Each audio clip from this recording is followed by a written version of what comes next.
Here we go, guys. I'm Dave Cook from the Monitor. Thanks for coming. Our guest today is Representative Paul Ryan, Chairman of the House Budget Committee. His last visit here was in February of 2012. We thank him for coming back. He showed an early interest in politics, working as a staffer for Senator Bob Caston while he was still in college at Miami University in Ohio. After graduation, our guest was a speechwriter for Jack Kemp and worked for Kemp's Empower America think tank. Kemp later told Washingtonian magazine that Ryan's strength is that he is, quote, an activist conservative, not a stick-in-the-mud conservative. According to the Almanac of American Politics, while Representative Ryan worked on Capitol Hill as a legislative director for Sam Brownback, he also moonlighted as a waiter and fitness trainer. In 1998, at the ripe old age of 28, he was elected to Congress and became chairman of the Budget Committee in 2011. As all but the terminally obtuse will recall, he was the Republican Party's vice presidential nominee in 2012.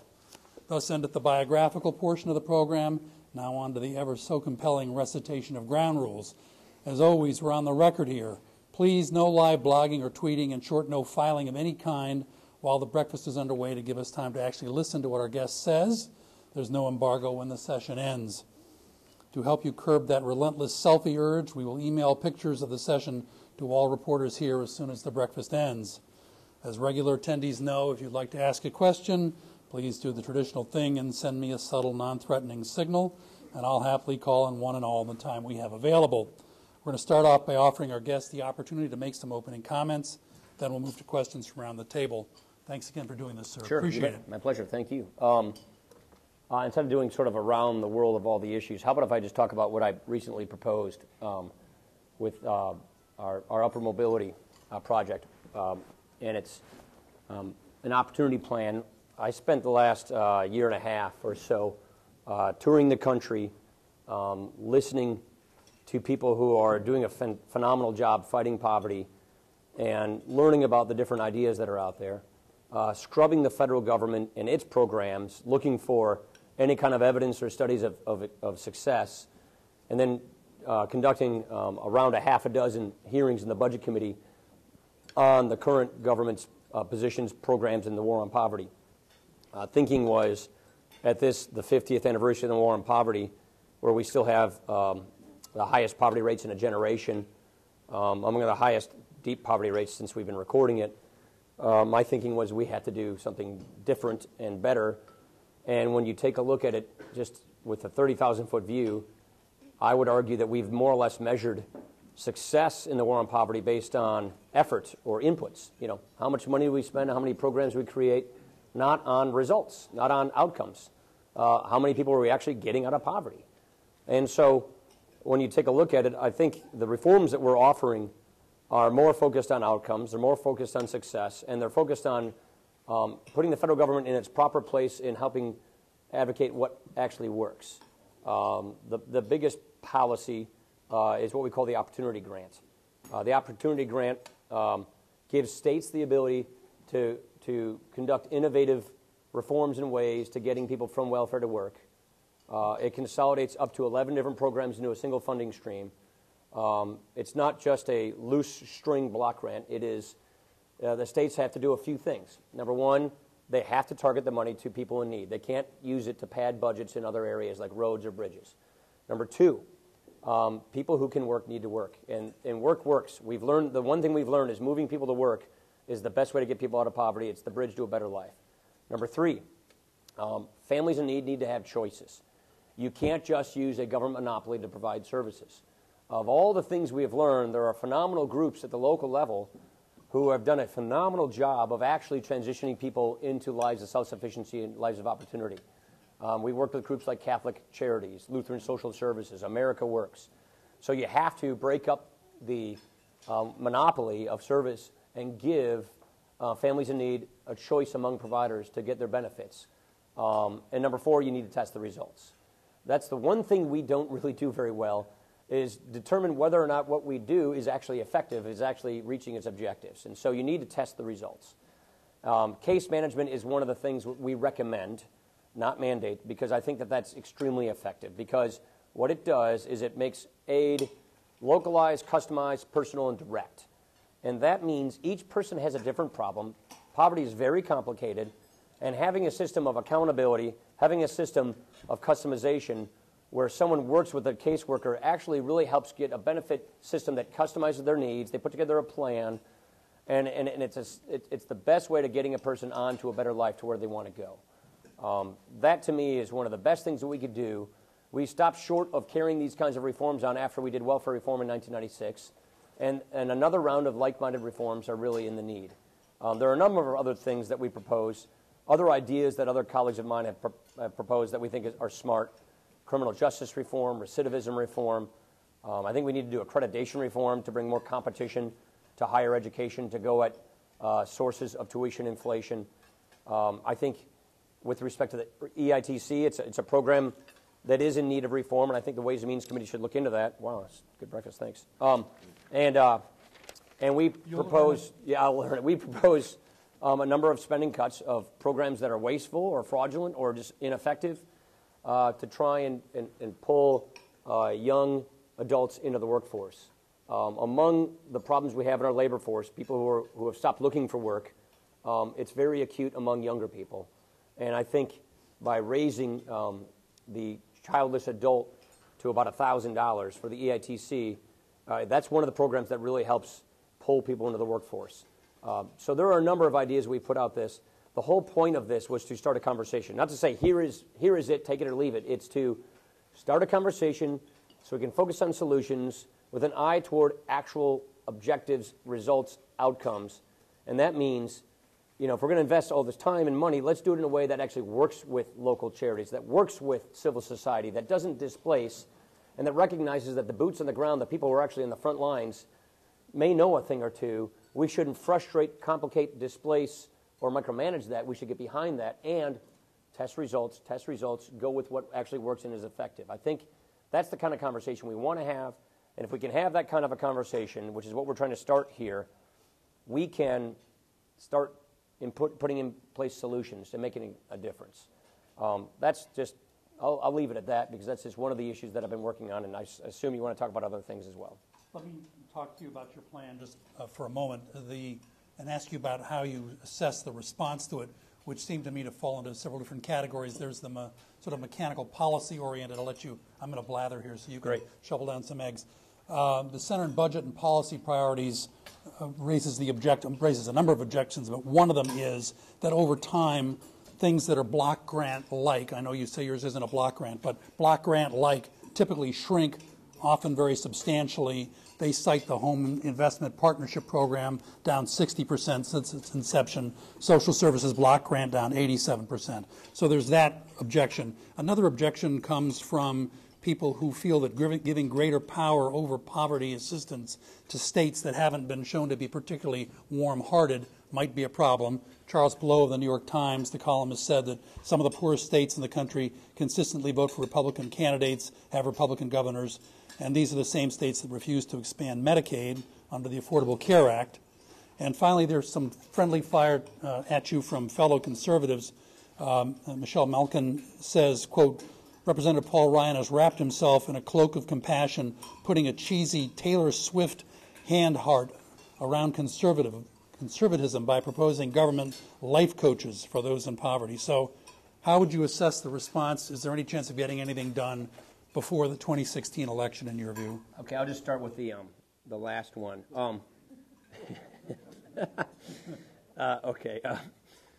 First of all, I think hardworking taxpayers deserve some accountability.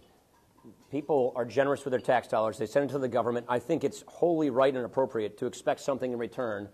If they're going to spend their money helping people out of poverty, there's nothing wrong with having some accountability so that people use their generosity as a way to getting out of poverty.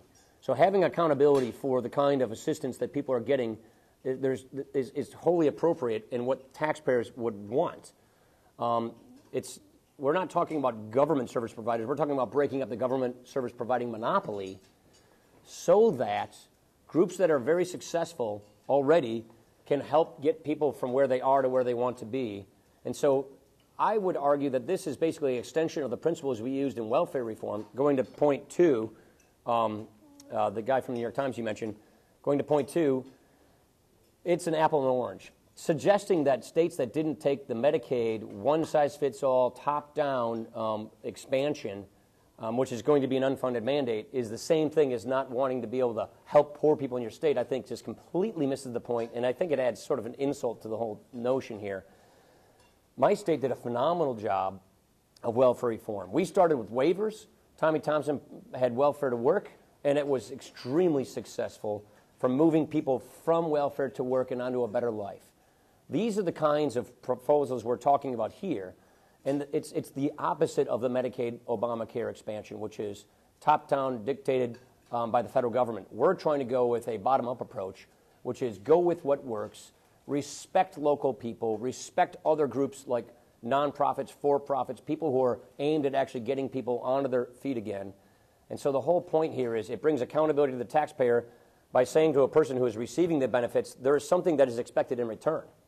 We expect that you're going to use this assistance to actually work or go to school or treat your addiction or deal with the problem you have, and so that there is accountability for these dollars, which in many ways is not there today.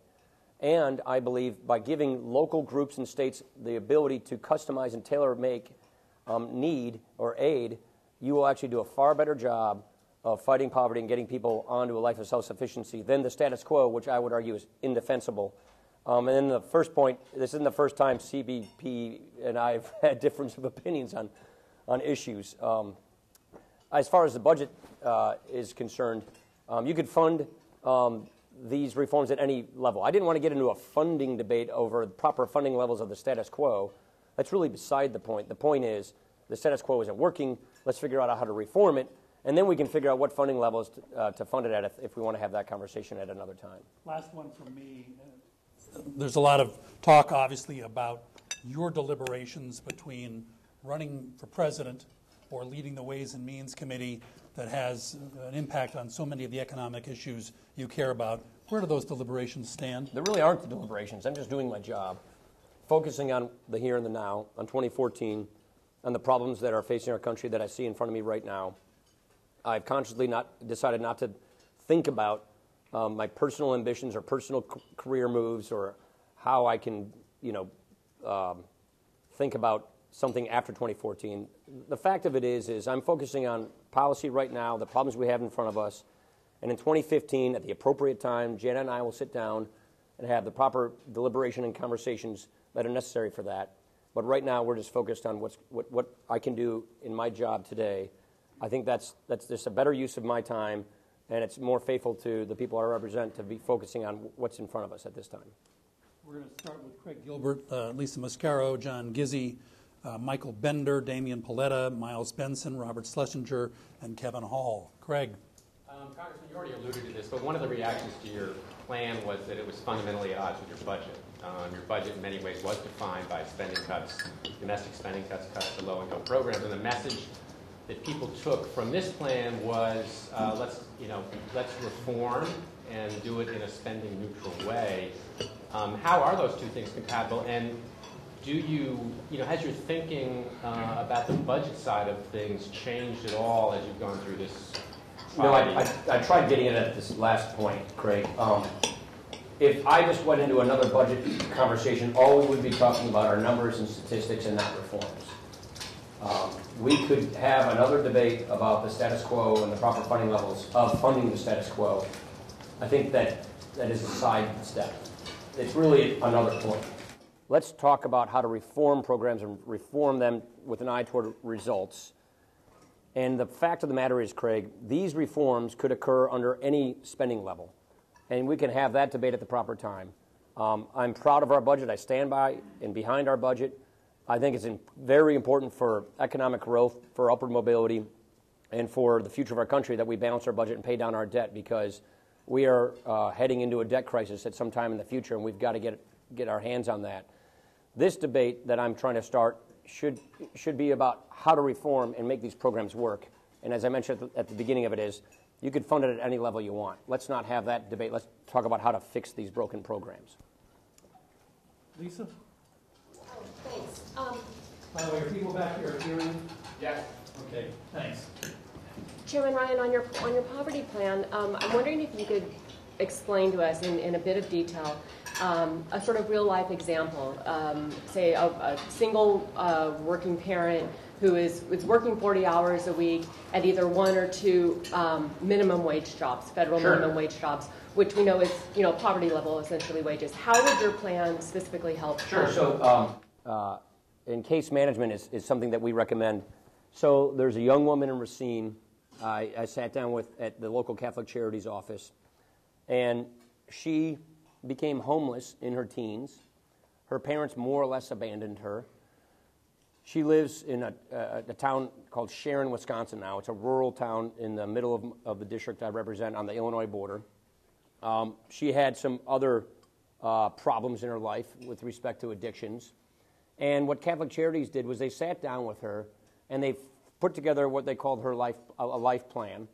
And they looked at the needs she had and the problems she had, and they looked at the aspirations she had. She has a chosen profession she wants to get into. It's in the medical field. And so they basically helped her find a minimum wage job, but they also helped coordinate her benefits, a lot of which were just with Catholic Charities, aside from government assistance, to get her the GED she needed, to get her into the job training she needed.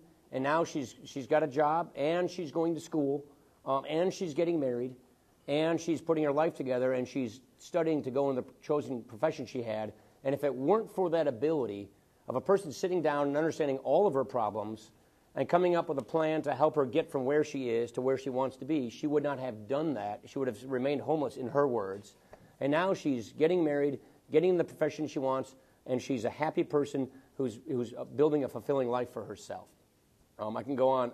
Still in poverty level wages? She has a low income job, but she has job training benefits where she's going to school, and she has a very good opportunity to get the degree she needs to get a good career she wants that will get her out of poverty.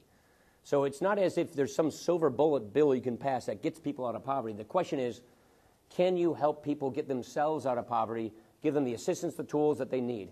The problem with all these programs is you pile them up, and in many ways they discourage people to go to work.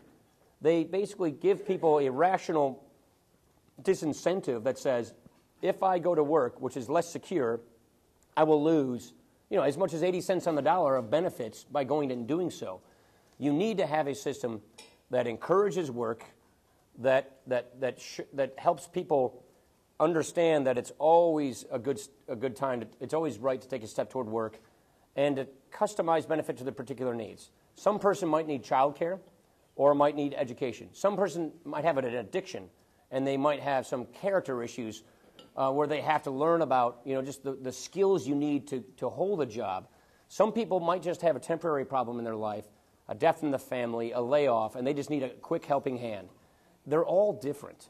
And so the point is we should respect those differences and come up with more customized aid that can help get people where they need to be and measure results, hold accountability, have transparency. I think that's a far better way going forward. So that's the point. There are so many groups that are out there doing amazing things. Darrell Webster at boot camp in Indianapolis, in the Martindale-Brightwood neighborhood.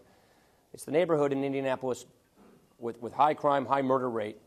He's got a boot camp where he's bringing young men, many of whom are coming out of prison, where they're going through and learning about the kinds of things they need to do to become good providers, good family members, productive members of society. And he's working with local employers to vouch for these people and help them get good jobs. I mean, it works. It's successful. Let's not displace that. Let's get behind that. Let's help encourage more of these good works. From a philosophical point of view, I think in many cases the federal government in its war on poverty has inadvertently displaced civil society, crowded out good things that are happening in our communities when it should be supporting them. It should be manning the supply lines, not dictating the front lines. And the other point, I think, is it has given this notion in our society that this isn't your problem. Pay your taxes. The government will fix this. The government fixes poverty. That's not true. And we need to break those notions so that everybody gets involved and does something in whatever way they can to make a difference in this area. And that is one of the messages I think we need to pound over and over and over again if we are going to be successful in reintegrating the poor and helping people get from where they are to where they want to be. Mr. Gizzi. Yeah, thank you, Dave. Mr. Chairman, you used the word test several times in describing the programs, which I presume means seeing how the outcome is. At the same time, sometimes this word can be perceived as less than compassionate. Are the programs you envision, once streamlined, going to be means tested to see that those who are genuinely in need get the service? That's one of the things we require is it has to be targeted to those in need. It has to be means tested. States can't just take it and spend it on other items. It has to go toward the poor. That's point number one. Point number two, we just measure success based on inputs. How much money are we throwing at a problem? How many new programs can we create in Washington? We're not measuring success based on results, based on outcomes. Are we getting people into work? Are we getting people into good careers? Not just a job, but a career. Are we lowering the unemployment rate? Are we increasing economic mobility? And we need to test and measure these things so that we can replicate successful outcomes, so that we can scale things up. That's the whole point. And I think we've just fallen into this trap that all the great ideas come in Washington and just create a new program and have a bureaucrat dictate these terms when that is just not working. And there are so many things that are out there in our states and our communities that could be laboratories of great ideas, many of which already exist today, that I think can make a big difference. So the states and I just want to see. Yeah, so I'll give you the specifics. So what we say is there's basically 4 requirements that we require among the Opportunity Grant. It's got to be targeted to people in need, meaning means tested. Those who can work need to work, and work means work-related activities, which is work training, work search. Number 3, break up the monopoly of providers and give families in need a choice among providers so that they compete based upon outcomes for people's needs. And then number 4, have an independent third party that is agreed to by the federal government, who provides these resources, and the state governments to measure and track outcomes and to keep it honest and transparent so that we can not only have accountability, but actually measure outcomes so we can find out what works well. Mike Bender from Bloomberg. Are there any reforms are there any reforms to the bank that would get your vote to reauthorize the lender? You know, that sounds kind of like I've heard that conversation before. We asked them to reform years ago, and they didn't do so. So we've had a debate with the EXM Bank about reforming their activities, and in many cases they failed to produce some of these reforms. I do believe that the EXM Bank is representational of some of the crony capitalism that we have in Washington. Big government and big business joining in a common cause to hand out preferences. And I believe that we as Republicans should be pro-market, not necessarily pro-business. And that means pro-market is fighting for equal access to opportunity, the rule of law, self-government, and fairness. And with the EXM Bank, when most of the money goes to a handful of really large connected companies, a lot of it just goes to one company, that to me is not sort of equality under the law. That to me isn't free enterprise. And just because other countries do it doesn't mean we should do the same thing. Why don't we focus on free enterprise? Why don't we focus on a good energy policy, a good regulatory policy, good tort reform, tax reform? Let's do the things that encourage more businesses to be formed and created instead of propping up and subsidizing those that already exist. So to me, it's sort of the economic equivalent of giving the keys to the castle to the king so he can pull the drawbridge up behind him. Let's keep the drawbridge down and bring people into the economy.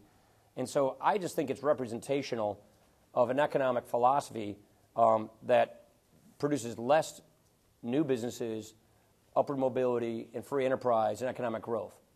And so that's my opinion. Could the thing be reformed? Of course. Would that be better than the status quo? Yes.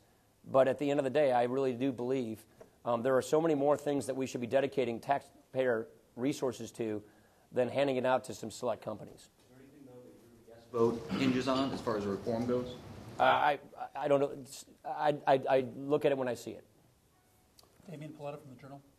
Chairman, the immigration debate, there seems to be a lot of distrust between House Republicans and the President for a variety of reasons, including the health care law implementation. Can you see any dynamic in the next 2 years where House Republicans might support some sort of immigration overhaul, whether it's not incredibly comprehensive, more targeted, any kind of scale? It's hard to see in this climate. It really is. I think we need to, and we're going to do this on Thursday, I think we need to deal narrowly with the border crisis. But because of the demonstrated distrust of the president in enforcing the laws, it is very hard to see how Republicans can come together with a solution that we expect the president to enforce the laws. You know that I'm a fan of immigration reform. I've been in favor of immigration reform for many, many years. We have a broken system that needs fixing for the rule of law, for national security, and for economic security.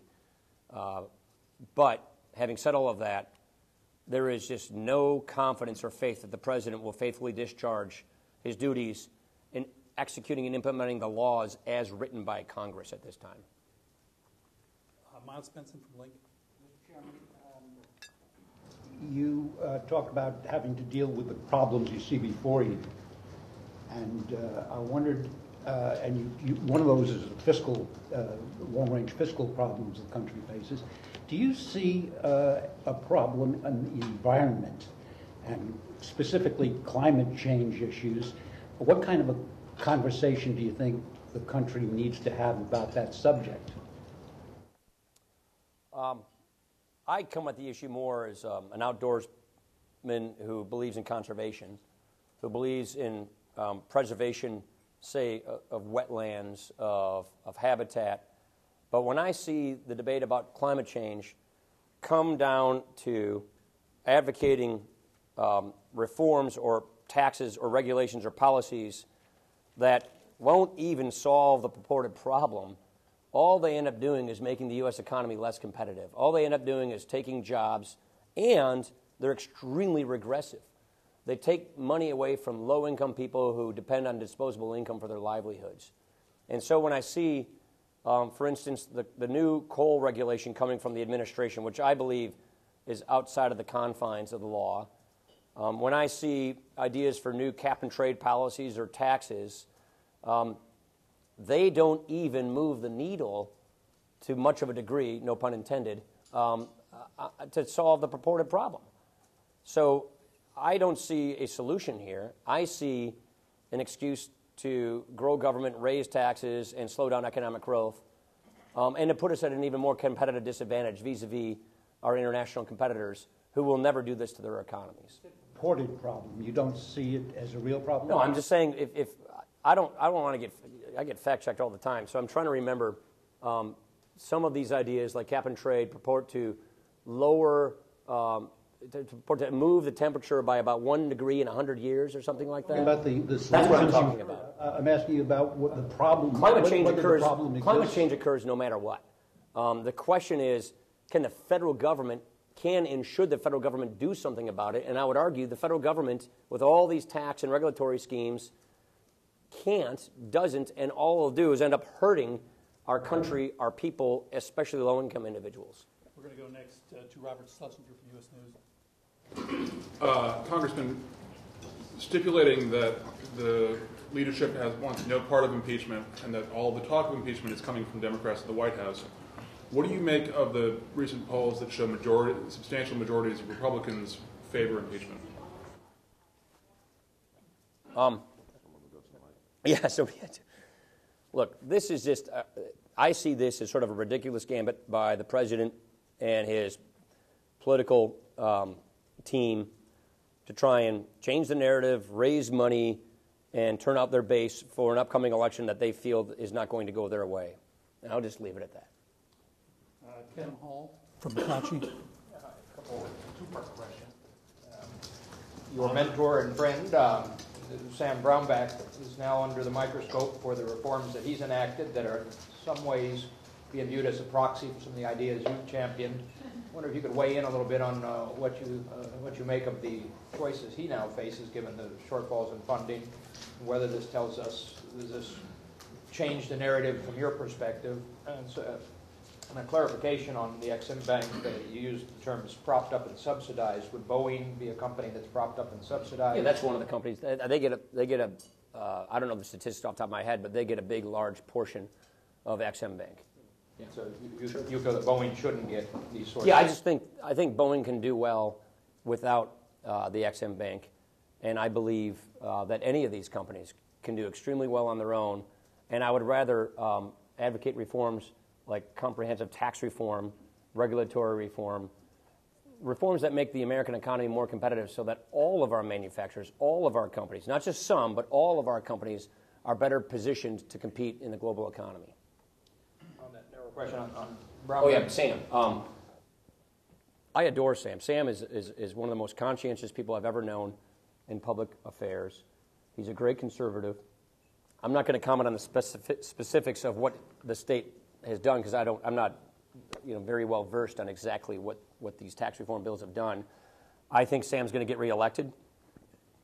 I know a little bit about internal splits within Kansas politics, and I think Sam is a great conservative reformer, and I'm excited to see the reforms that he's done, and I think he'll get reelected. I'm not sure I was clear on this. What I'm really more interested in is your thoughts on this idea that cutting taxes raises revenue, and that hasn't happened in the case of Kansas. I don't know the story in Kansas, so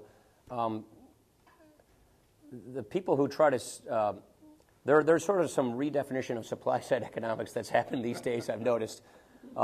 Not all tax cuts are the same. I don't know. I'm not commenting on the Kansas story because I don't know the facts there. But not all tax cuts are the same. That is why we have economic modeling that shows that, say, rate reductions produce more economic growth, more feedback than, say, tax credits. So it's very important that you understand the economics behind tax reform. In my opinion, properly structured tax reform can clearly increase economic growth and job creation, especially at a time when we are taxing our companies at much higher statutory tax rates than our foreign competitors are taxing theirs. It puts us at a huge competitive disadvantage, and lowering tax rates across the board clearly increases economic growth, and in many cases will produce more revenues. So every tax cut is different, and the way to view these things is to run good economic models and see which ones work the best. Jeff Salney from ABC. Mr. Chairman, I wonder if we could go back to the lawsuit. You said it's a ridiculous gambit by the president. But how would you characterize Speaker Boehner's gambit in moving forward with this lawsuit at all? Do you agree that it stands a little chance of succeeding in terms of legal standing? And do you think that he's opened sort of a Pandora's box here by firing up the Democratic base? No, I think it's a responsible. First of all, I'm not going to comment on what the court is or is not going to do. I just don't know. So I'm not going to project what that will be. The Constitution gives the legislative branch a number of resources and avenues to try and check unchecked power from the executive branch. That's the whole point. The framers gave us the separation of powers so that we could check each other.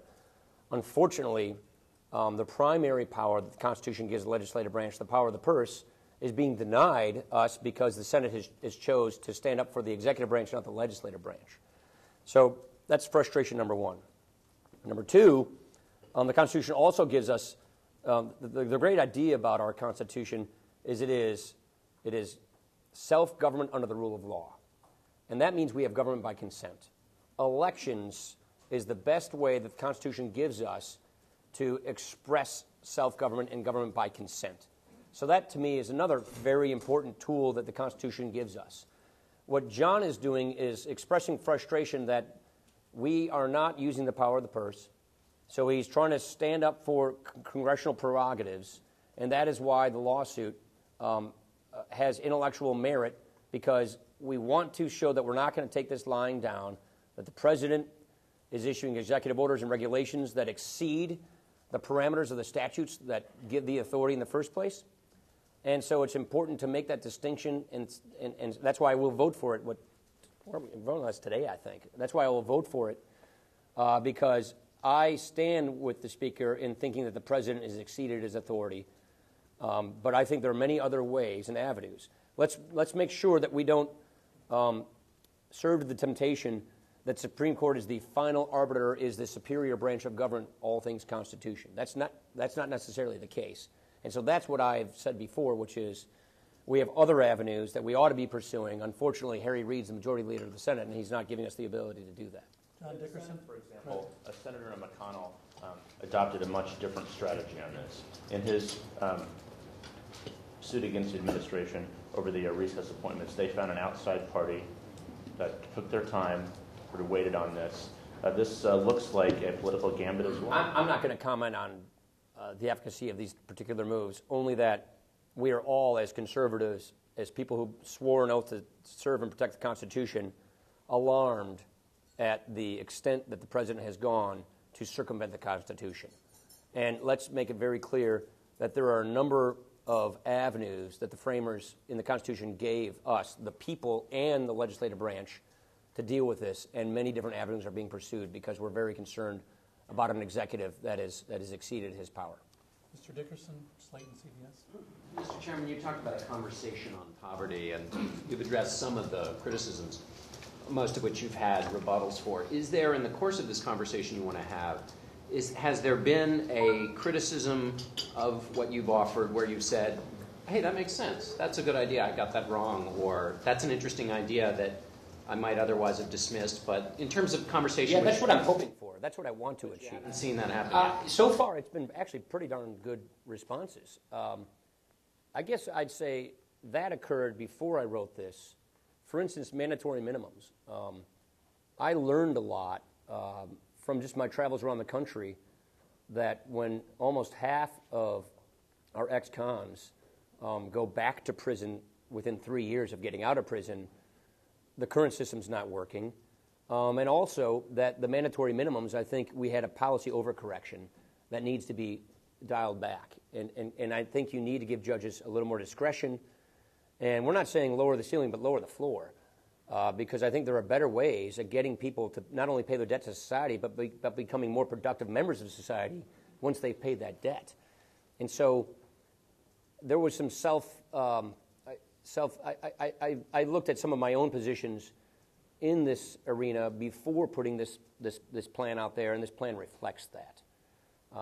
So I hope to do more of that as time goes on, but we're still gaining a lot of input. Some reporter was asking me if I'm drafting a bill and introducing it tomorrow on this. No, the whole purpose of this was to do a discussion draft, to get a conversation going, to get feedback and input, and then do legislating. And we're just beginning that. So we're at the beginning of this process, but I hope to learn from constructive criticisms on how to do this. I've talked to a number of members on the floor about some of their ideas, about how to pay for the EITC, about how to do accreditation reform, which I think is really important. And some of these things aren't federal, but I think are noteworthy, like licensing reform. That's not federal, but I think that has served to be a barrier to entry of people getting into careers. Carl Lubsdorff, Dallas Morning News. Congressman Ryan, I'm struck by some of the strong language that you've used here. The extent the president has gone to circumvent the Constitution, and there's no confidence that he will faithfully execute the laws. First of all, haven't other presidents done this? I remember during the Bush administration, President Bush used to issue signing statements on bills, frequently, especially defense bills, in which said, I'm not going to carry out this law. I'm not going to do this. So what's so different here? And if this is really as bad as your language suggests, why don't you start impeachment proceedings? It sounds like you have a case. I don't think this does not rise to the high crime and misdemeanor level. This is a huge difference of opinion, which can be litigated in the court of public opinion through elections, which should be litigated through Congress through appropriations and the power of the purse. And there are other routes that are being pursued. But in this particular case, I think the president has exceeded the statutory boundaries that are written in the laws. Healthcare is a perfect example of, there are executive orders that are within the boundaries of statutes to implement and execute laws. That's one thing. But when you do things, the regulations and executive orders that exceed the statutes, the clear letter of the law, that is lawmaking. And the lawmaking occurs in the legislative branch, not the executive branch. You mentioned the result of elections. Well, this election in 2012 produced a Democratic president with a fairly large vote by recent standards, and a Republican House and a Democratic Senate. What the public wanted, apparently, was you all to get together and do something. What sign is there that this House of Representatives has shown any interest in doing that, and if that is in fact a goal, which one would hope it would be, why don't you try to pass bills in the House with a coalition of Democrats and Republicans rather than stick to this majority of the majority thing, which is, means nothing will get done? I'll give you a couple of signs. The agreement I reached with Patty Murray, which was a 2-year budget agreement, which brought us together, prevented future government shutdowns, and turned the appropriations process back on for the first time in a number of years. Unfortunately, the Senate has chosen not to bring a single appropriation bill to the floor, even though we've passed a number ourselves. So we haven't seen a corresponding willingness to legislate on the other side of the rotunda in the Senate. Another one's the transportation bill, which we had an issue last night in the Senate, but the House, in a bipartisan way, came up with a reform to prevent the trust fund from going dry in August. If you actually look at the votes in Congress, a lot of bills that pass through Congress come with big bipartisan support. The Skills Act is another example. We've been fighting for job training reform for a number of years because we believe that the federal government's approach to job training has not measured success, has been duplicative, redundant, about 49 different programs spread across 9 different agencies. So we worked with our colleagues in the Senate and Democrats in the House to come up with common sense solutions that are focused on getting people the skills they need to get the jobs they want. And we have signature job training legislation that is now passed and is going into law. So there are clearly example after example of us actually making government work, of us reaching compromises where we're not asking the other side to compromise principle and getting things done. I think a lot of people want to focus on only where we fight, but they ignore where we actually get things done. Lori Montgomery from the Post. So, Representative Ryan, I'm going to badger you again about tax inversions. Democrats want to solve this problem right now. They say we can't wait for an agreement on tax reform. House Republicans have so far taken the position that, no, we can't do a patch, we got to do corporate tax reform. So Democrats say, okay, let's do corporate tax reform. Republicans say, no, we got to do individual too. So my question is, do we need to do something immediately to prevent companies from fleeing overseas? If so, what? And if not, is there any chance that you guys can set aside the gridlock on individual and focus on corporate? So, Lori, you and I had this conversation, I think, yesterday. So I guess we'll repeat the conversation. It was briefer. It was briefer. First of all, we've been dealing with inversions for years. I worked on the inversion bill back in, 2003, 4, or 5. I can't remember exactly the year. It's very clear that the solution here is tax reform. Because if we try to do some short-term patch, all we'll end up doing is accelerating the trend of foreign companies buying U.S. companies. So we will actually make problems worse. We will make things worse off, and we'll lose even more U.S. companies. Look, I live in Wisconsin. Miller Brewing, which is a proud brand, where we come from, is not a Milwaukee-based U.S. company anymore. Ask the folks from St. Louis. Budweiser's, a Belgian company. I mean, on and on and on. Case New Holland, which is built in Racine, that's not a U.S. company anymore. And so all you'll see is not necessarily just inversions of U.S. companies buying a foreign and then switching. You'll see foreign companies buying U.S. companies. And so we don't want to accelerate that dangerous trend.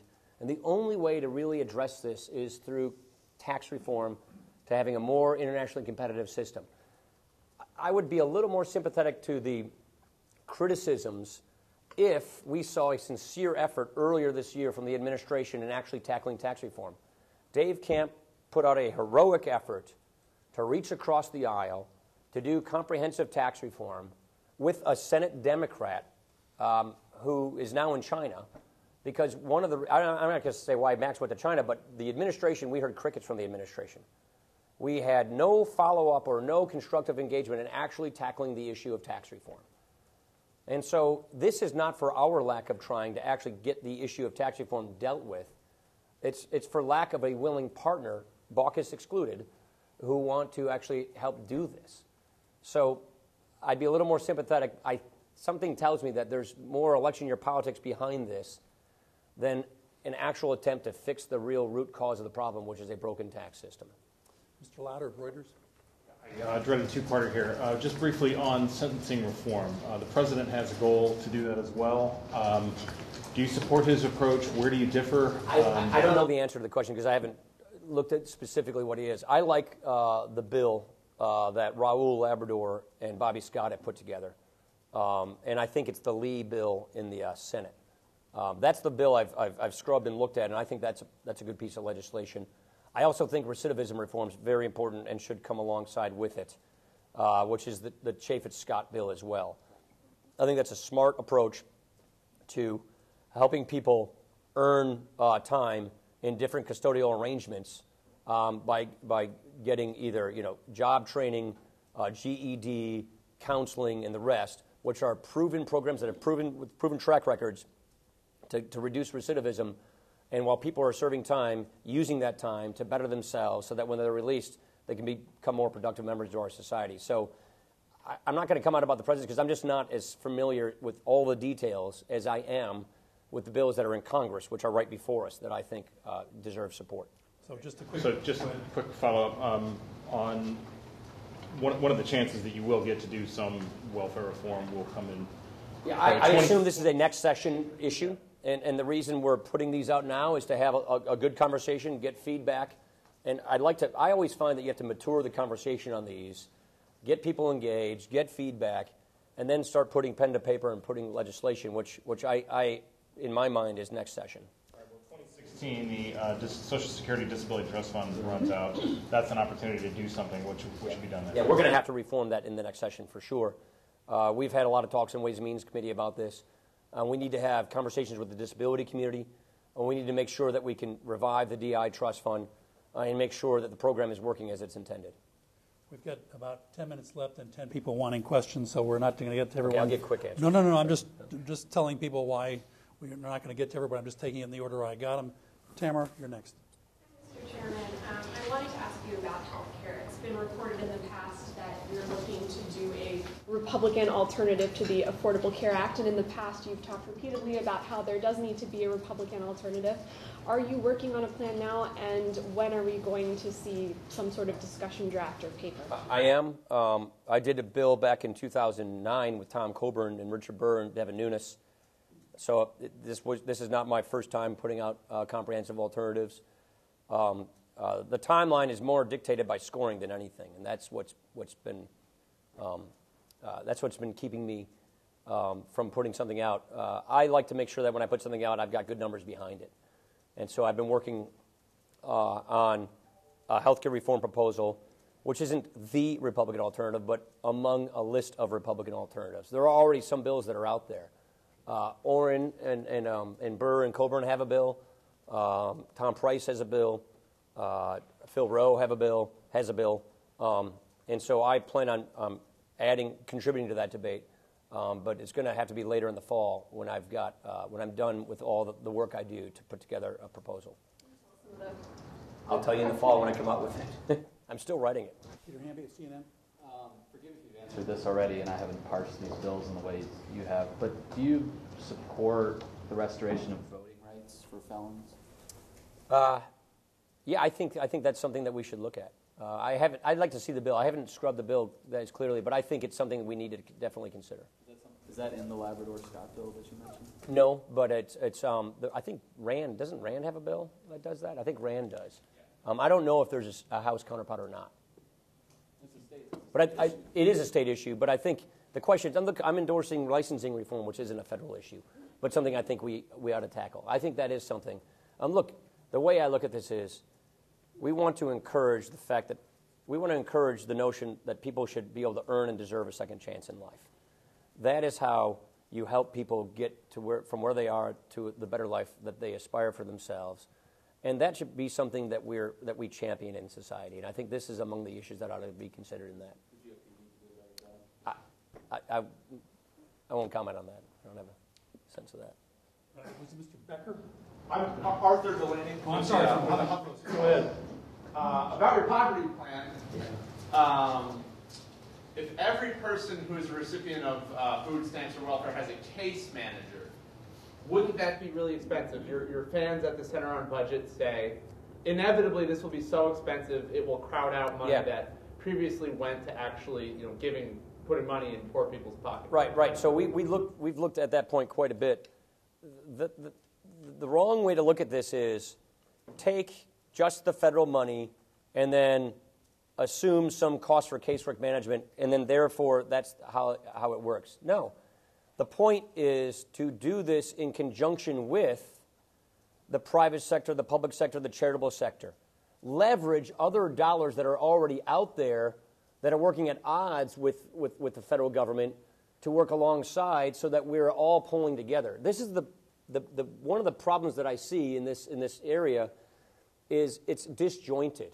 You've got for-profits, not-for-profits, charities, local governments, and federal governments all going in different directions. Why don't we try and leverage the best ideas to move in the same direction and combine those dollars?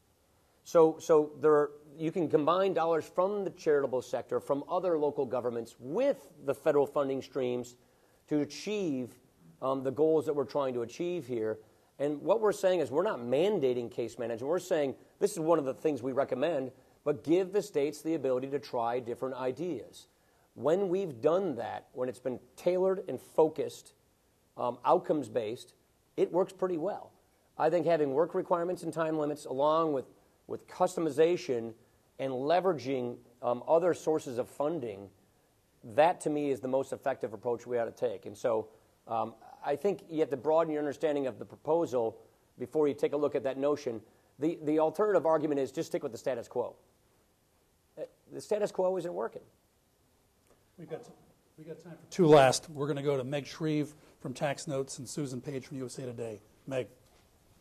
Getting back to your poverty plan, your EITC proposal is similar to what President Obama has proposed. Do you see any possible avenue where you could peel out the EITC stuff and then move that separately? I do. We disagree on the pay-fors, and I think this is something for the next session.